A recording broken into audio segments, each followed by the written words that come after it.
Mummy साहब नमस्कार। आवे में दिक्कत नहीं ला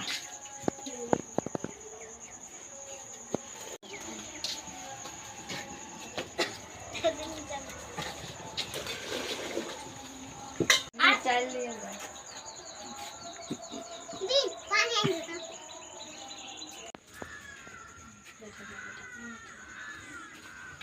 मुकेश कुमार यादव। बाप के नाम उमेश कुमार यादव। घर कतऽ भेल? बगरा।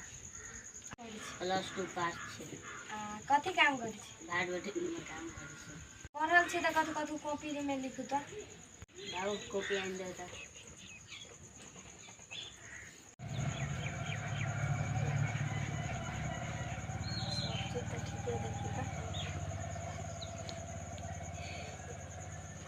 लड़का पसंद है जेल